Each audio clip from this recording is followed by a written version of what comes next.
Bonjour à tous, bienvenue c'est Angie, on se retrouve pour une présentation de jeu. Aujourd'hui on va découvrir Les Lames de l'âme, un tarot de Justine Darmon aux éditions Bussière.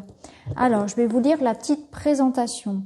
Influencée par les peintures de la Renaissance et les contes de son enfance, l'artiste et photographe Justine Darmon effectue un travail sur les matières, les ombres et les lumières qui donne à son œuvre un caractère onirique et intemporel. Elle laisse libre cours à l'intuition du tarologue en jouant sur la face cachée des lames, leurs ambivalences et les symboliques multiples réactualisées. Ce splendide tarot est le fruit de plusieurs années de réflexion sur la symbolique des lames de divers tarots et sur leur portée divinatoire. Ce jeu inclut les 22 arcanes et les 56 arcanes mineurs, est à l'image de l'univers de sa créatrice, fascinant, foisonnant et d'une extrême sensibilité.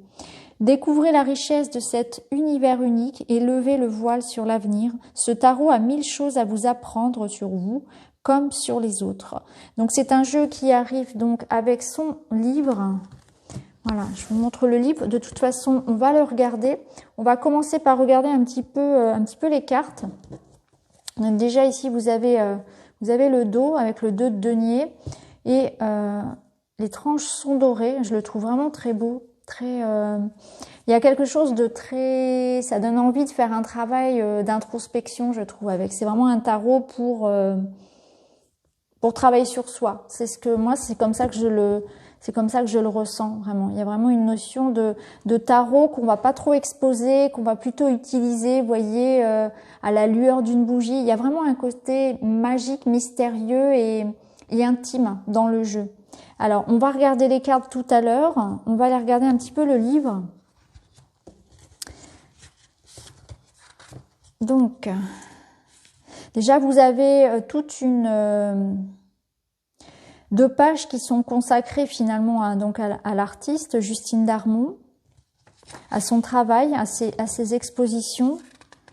Ensuite, vous avez pour chaque carte ici donc un sens à l'endroit, un sens à l'envers, une énergie aussi à la première personne du singulier. La carte va s'adresser à vous. Hein. Donc, par exemple, pour le mât, vous avez « Je suis en toi, je suis toi. Je suis l'impulsion mystérieuse qui t'emporte vers l'inconnu. Je suis la folie qui engendre le changement, le renouvellement de ta vie, ton évolution perpétuelle. Je n'ai pas d'âge car je me renouvelle continuellement. Je suis le grand voyageur du livre de l'âme. » En carte à l'endroit, vous avez les mots-clés spontanéité, liberté, voyage, énergie, impulsion, inconnu, marginalité, nouveau projet, liberté, optimisme, nouveau départ. À l'envers, folie, peur de la nouveauté, prise de risque, violence, impétuosité, instabilité menant à la destruction, agressivité, insécurité, immobilisme. Et donc vous avez la même chose pour chaque carte. Vous voyez le fait que le jeu s'adresse à vous comme ça, que la carte finalement vous parle directement à la première personne, je trouve que ça crée vraiment un dialogue entre vous et le jeu. C'est vraiment un jeu pour travailler sur soi, je trouve. Il y a vraiment un côté particulier. C'est vraiment le jeu parfait pour travailler, vous voyez, sur des libérations, sur travail de fond, travail de l'ombre. Ensuite, vous avez donc les arcanes mineurs. Donc là, on vous en dit un petit peu plus hein, sur les suites. Donc les épées reliées à l'air, au verbe, à l'action intellectuelle, conflit, combat, les coupes reliées à l'eau, cœur, sentiment, les bâtons, créativité, sexualité, projet, planification, les deniers à la terre, matériel, corps, besoins, métier, finances, etc. Donc les épées, les bâtons plus dans l'activité, les coupes et les deniers dans la réceptivité. Donc les arcanes mineurs sont complémentaires aux majeurs si ces derniers suscitent des réflexions philosophiques, spirituelles très fortes et puissantes. Les arcanes mineurs, eux, nous rapprochent du quotidien, de l'immédiat. On dit des mineurs qu'ils répondent à nos questions quand celles-ci souhaitent des réponses plus précises. Oui.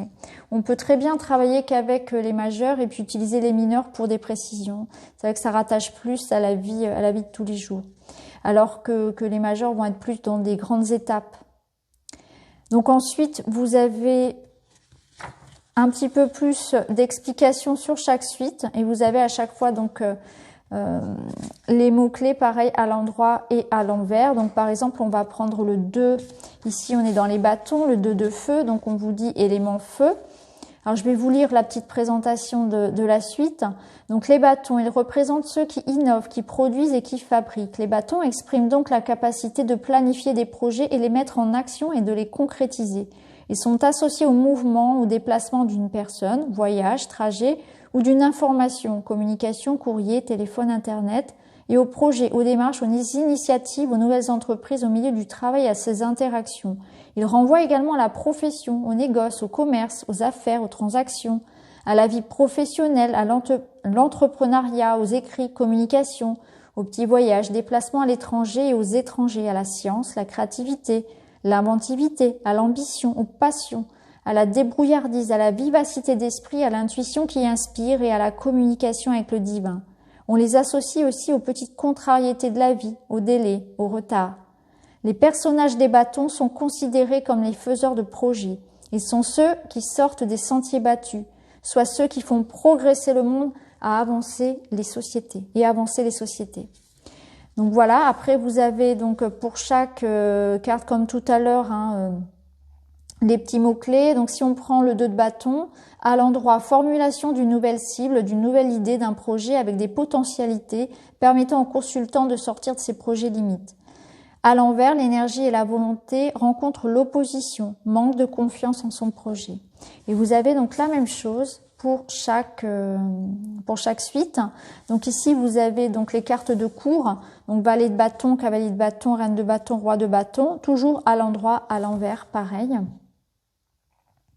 Et vous avez donc une énergie. Donc par exemple pour le valet de bâton, à l'endroit, période d'agitation amenant à de nouvelles potentialités créatrices.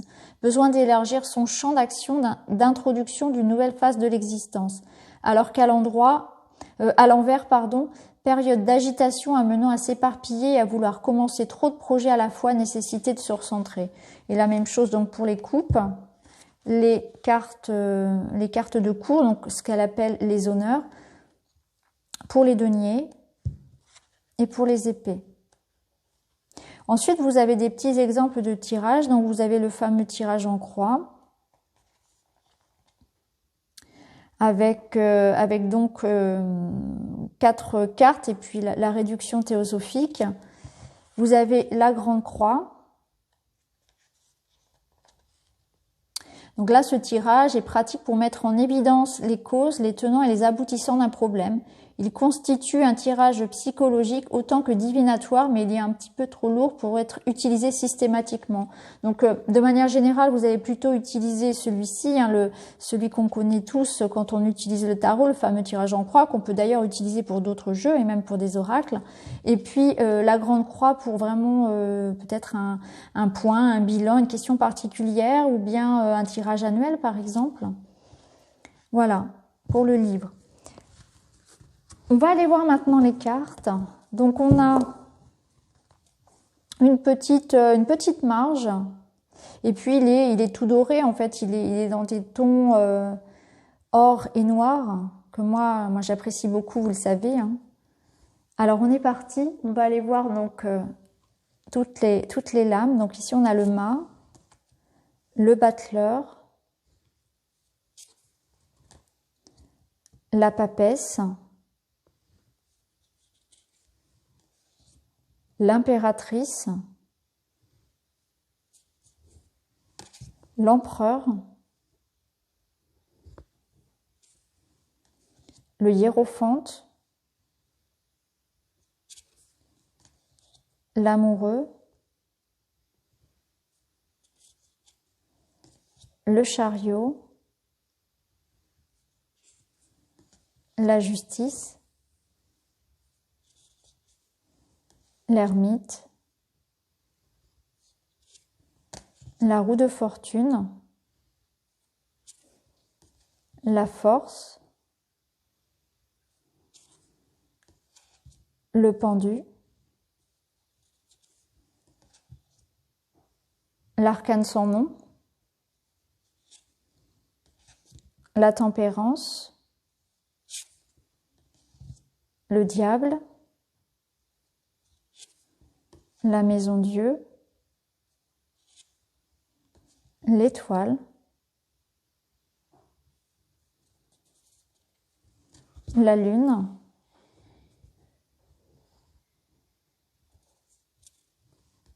le soleil,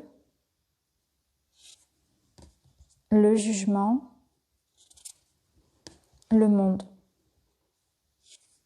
Donc ensuite, on passe donc aux suites. Donc là, on est dans les bâtons. L'as de bâton, 2 de bâton.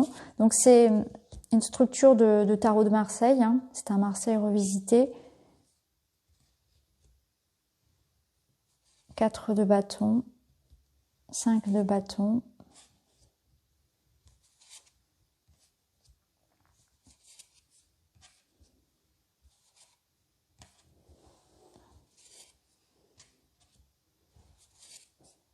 Le valet de bâton, le cavalier,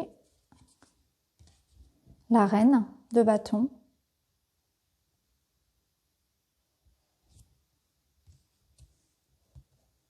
le roi de bâton, ensuite les deniers, l'as,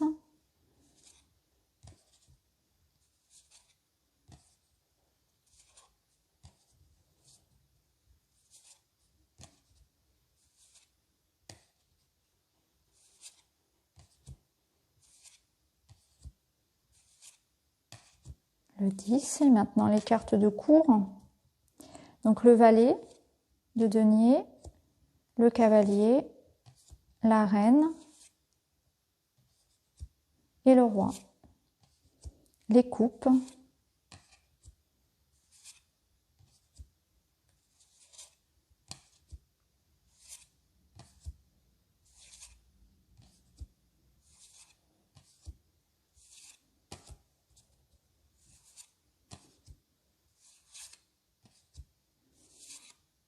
le valet de coupe, le cavalier, la reine, le roi, l'as, le 2, le 3,